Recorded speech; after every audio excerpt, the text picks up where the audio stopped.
Kita akan membahas tentang sistem kesehatan masyarakat yang menyebabkan tingginya angka kematian ibu di Indonesia. WHO mengumumkan pada tahun 2020 bahwa sekitar 287.000 perempuan meninggal saat hamil dan melahirkan. Di mana dari angka itu 95% dari seluruh kematian itu terjadi di negara berpenghasilan rendah dan menengah. Sebagian besar kematian itu sebenarnya dapat dicegah, tapi ternyata dibiarkan. Tingginya jumlah kematian ibu terindikasi berhubungan dengan dua faktor yang signifikan.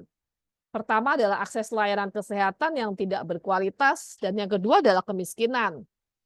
Perbandingannya, angka kematian ibu di negara-negara yang berpendapatan tinggi itu hanya 1 dari 5.300.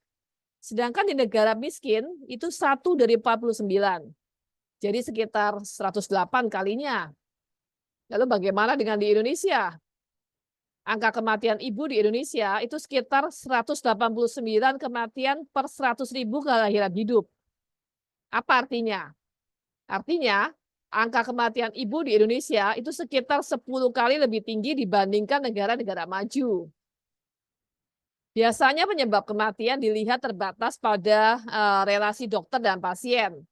Misalnya, kematian dianggap terjadi karena pendarahan hebat, infeksi, preeklamsia atau eklamsia, komplikasi persalinan atau aborsi yang tidak aman. Namun jika sejumlah besar kematian tetap terjadi secara terus-menerus, sementara layanan kesehatan individual telah diberikan oleh nakes ataupun sistem rumah sakit, maka artinya kita harus melihat masalah ini lebih dari pembatasan relasi dokter dan pasien. Ini adalah terkait dengan sistem. Pertanyaannya adalah, mengapa sejumlah besar tubuh seorang ibu, seorang perempuan, itu bisa menjadi sangat rentan hingga mereka mengalami pendarahan hebat, mengalami infeksi, preeklamsia atau eklamsia, mengalami komplikasi atau mengalami proses aborsi yang tidak aman.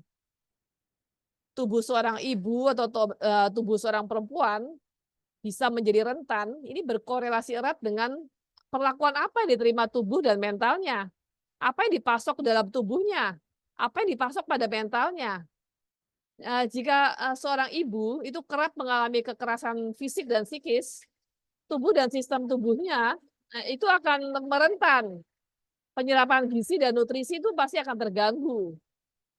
Jika tubuhnya tidak dipasok dengan kecukupan gizi dan nutrisi, sebaliknya pasokan yang diterima tubuhnya justru adalah zat berbahaya, kandungan gula yang tinggi, kandungan garam yang tinggi, kandungan zat-zat kimia yang berbahaya itu tinggi dipasok dalam tubuhnya, ya logikanya tubuhnya pasti akan mengalami pendarahan hebat, mengalami infeksi, atau komplikasi jika terjadi proses maternal.